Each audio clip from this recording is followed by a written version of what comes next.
Hey guys, welcome back to another MindMAP Mastery lesson. Here we are at Module 4, Lesson 3, where we're continuing the work of looking at internal physiology, if you will, threat, digestion, and metabolism, and the role that they play.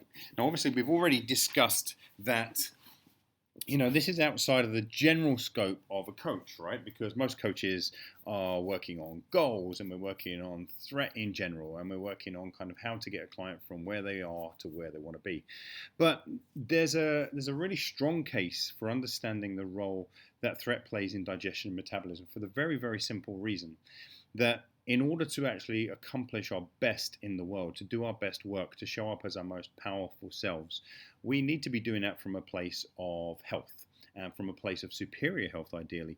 And threat in itself, and particularly chronic threat, has the ability to really get in the way of that by creating various forms of malnourishment, digestive problems, metabolic problems that really lower and reduce our ability to perform. Okay, so in the last lesson, we were discussing the role of the mouth in the digestive and metabolic processes and how these tie into threat and safety on a global level. So kind of remember, we were identifying that threat can come from without, so from our sensory system, what we see, what we hear, what we smell, what we taste, what we touch, kind of setting the hedonic tone in the amygdala that kind of says, okay, something is not right in my external environment here, and I really need to stay on alert. So threat can come to us from that perspective, but threat can also come to us from our internal sensory perspective also.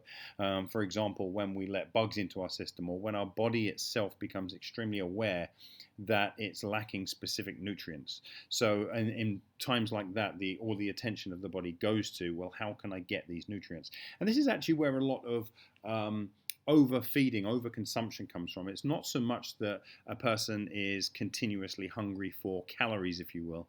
It's that the body becomes aware that you could say it's calling out for magnesium, or it's calling out for zinc, or some other vital property that it needs, some mineral, some vitamin, some kind of macronutrient that is really, really vital to its health.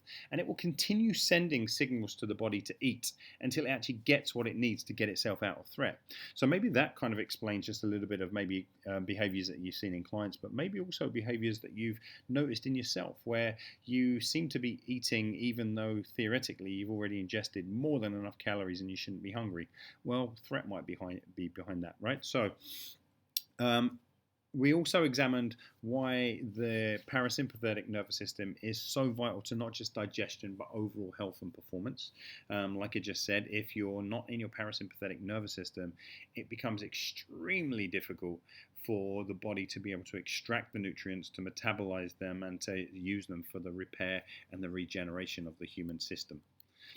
In today's lesson, we're going to take what we learned from, remember we covered mastication, we covered the mouth, and we covered the esophagus in the last lesson. Today's lesson, we're going to take it a little bit further. We're going to go down the pipes a little bit further and focus on the role of the stomach, the small intestines, and to a very small degree the liver, although the liver will get its own lesson as well.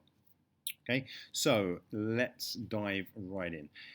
There's the stomach, right? So kind of the stomach is what comes immediately after the esophagus. You know this already, right? So you've got your mouth, you've got the esophagus, which is the pipe that it travels down, and then suddenly the food lands in the stomach.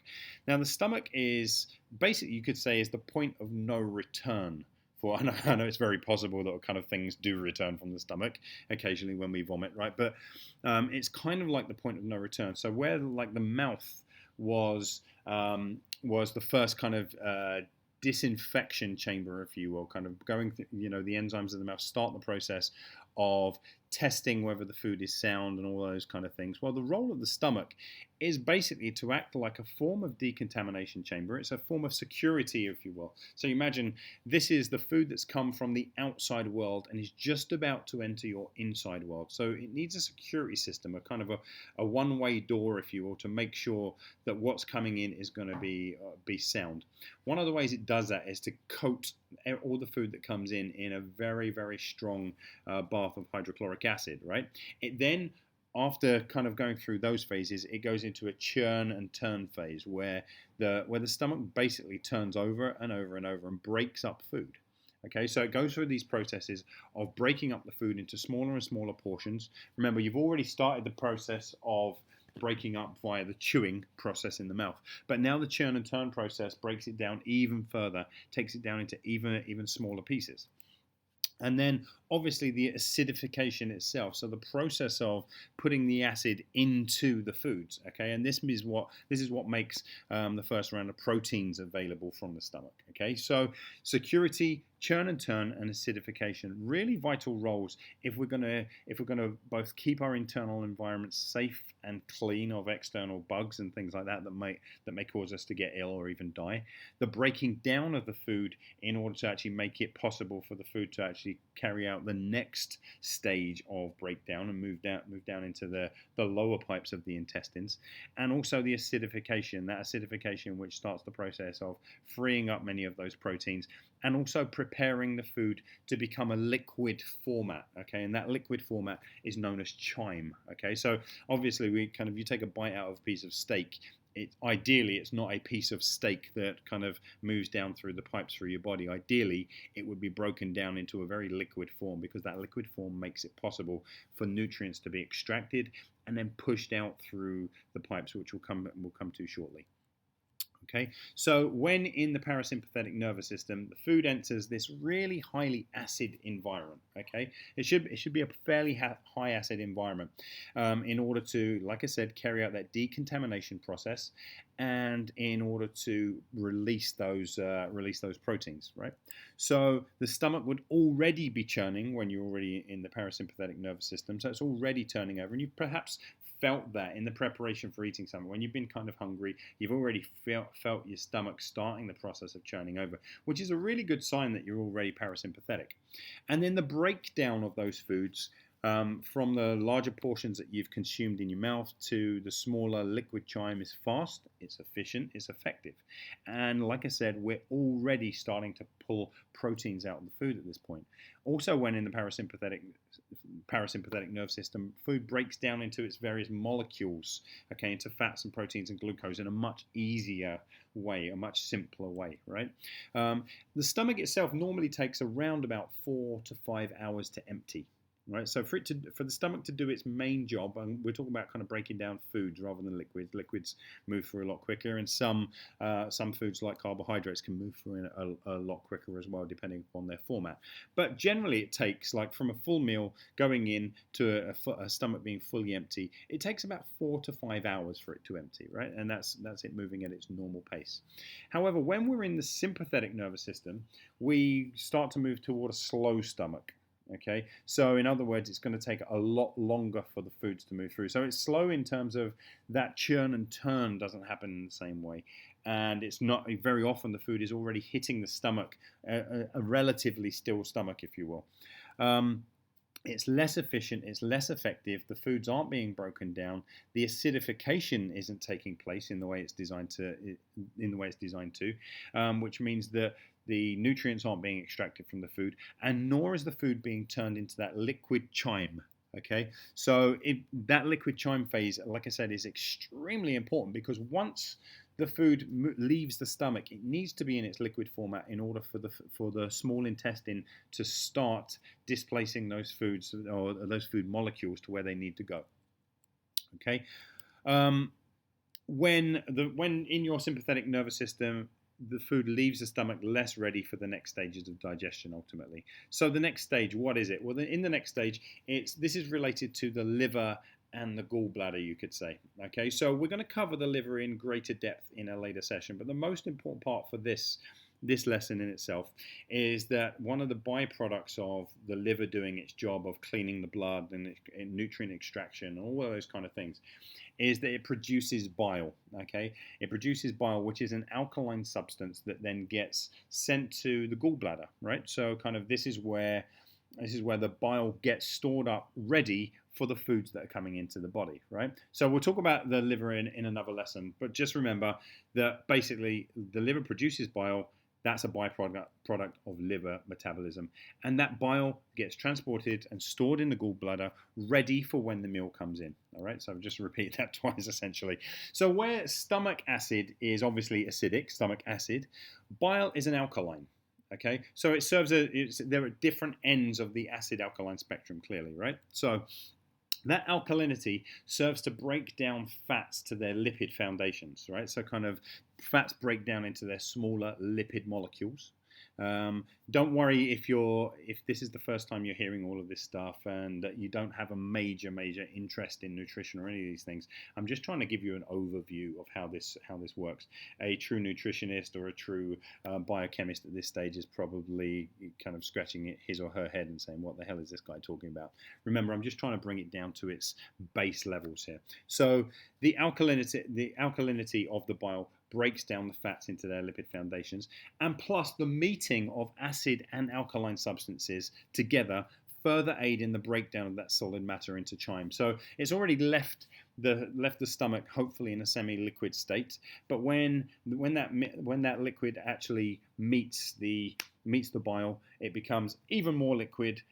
We've reduced some of the acid content of that, which makes it easier for it to travel down the rest of the pipes. Okay, so obviously the pipes I'm talking about in this case are the small intestine and the large intestine eventually. Okay, so what happens in the next stage? So the next stage is really about the small intestine. That's that pink section there, right? Kind of the longest section of the intestines, and there's a reason it's this long. Okay, and ultimately it's to give the food in its chyme format the time to move through the pipes, and at the same time for that food to be extracted via very specialized doorways, you could call them, right, which are known as villi and microvilli, which I'll come into in a second. So in this liquefied state, the body has an easier time moving all of those nutrients through the small intestine. So hopefully it's in a liquid state, gets to move it through the small intestine, and then extracts them via what are known as the villi and the microvilli, right? These are essentially like tiny doorways that cover the intestinal walls. And this is the way that nutrients from the outside world pass into the inner world in their cleanest, most parceled, and most useful forms. Okay, so let's think about it again. A solid piece of food, let's call it a piece of steak, has entered your mouth. It's been chewed. It's been covered in various enzymes. It's been assessed by the mouth to see that it's actually still okay for consumption. The mouth says it's okay, and it started the process of breaking that down into smaller portions. It moves to the stomach.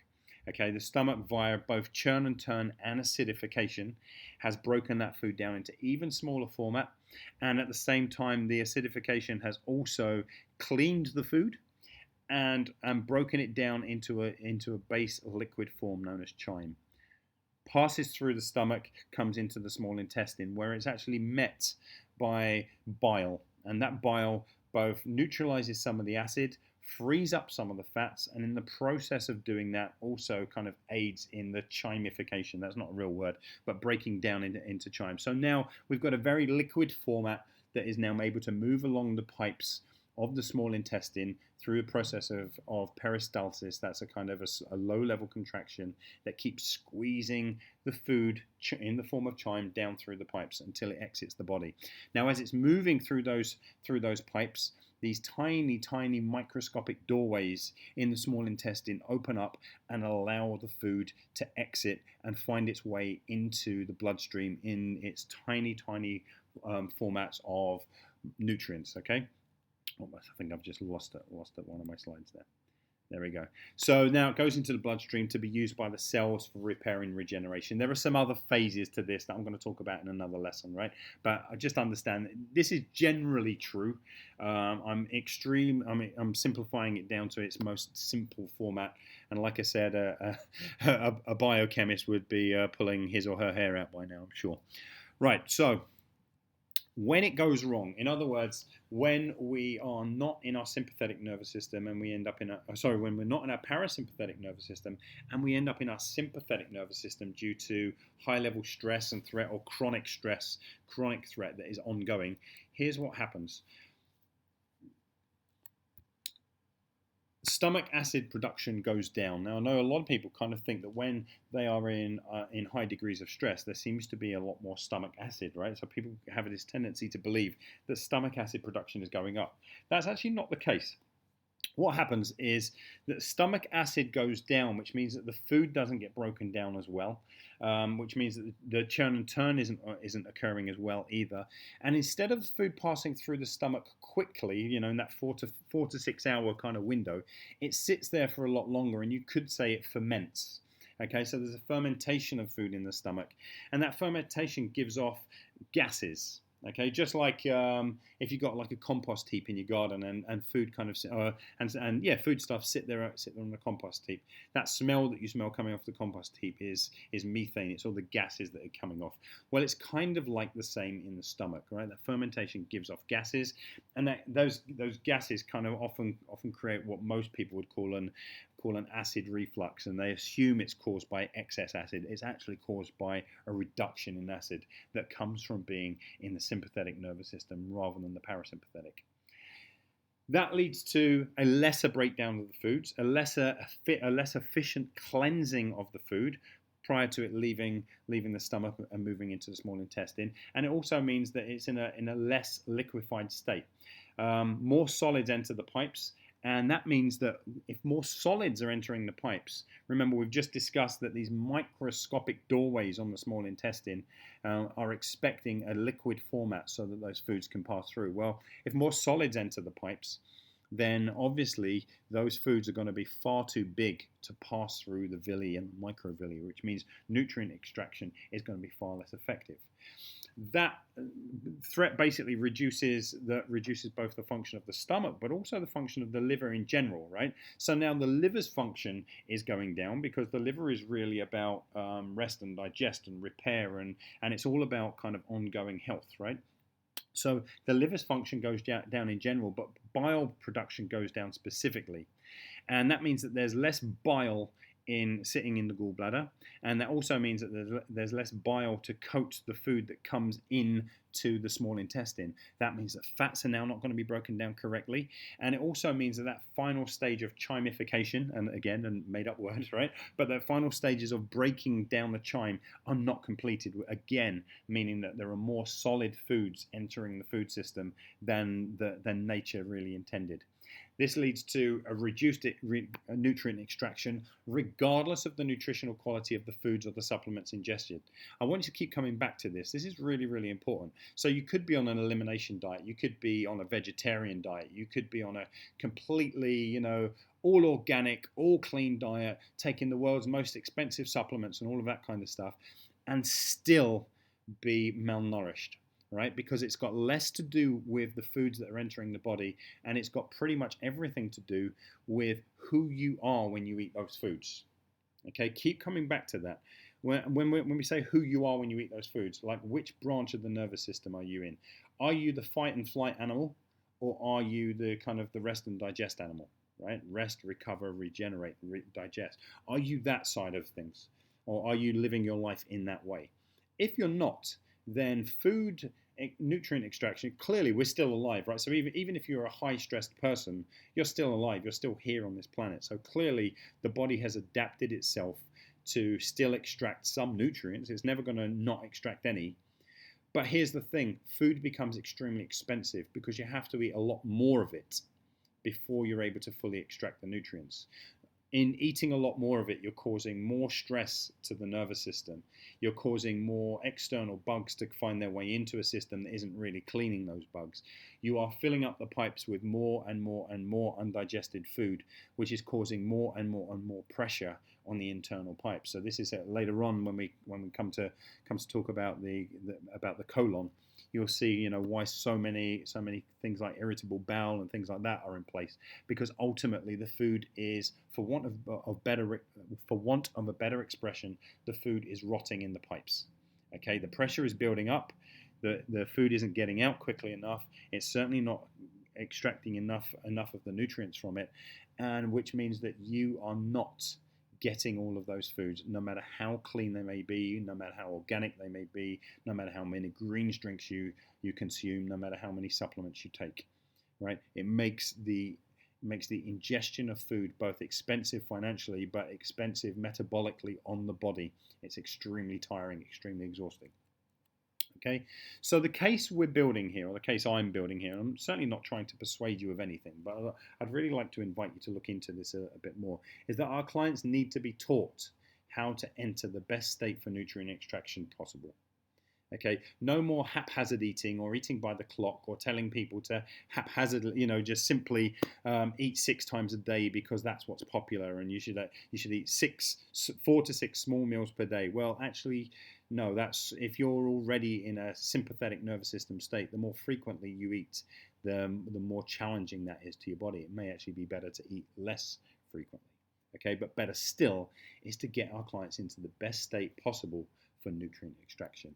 And ultimately, the best state possible for nutrient extraction is the parasympathetic nervous system. So we're building a case here for getting our clients to a point where they understand who they need to be prior to the consumption of food, and making simpler decisions around food that don't include, well, how many calories should I consume, and what should I weigh, and what should I measure, and how many grams of this do I need, and how many kind of milligrams of that do I need. And it takes all of those things out of the picture, and it says instead, let's get you into the best state possible for nutrient extraction and let your body tell you what is working for it and what's not. And that's almost an impossible education to provide while the client is in the sympathetic nervous system.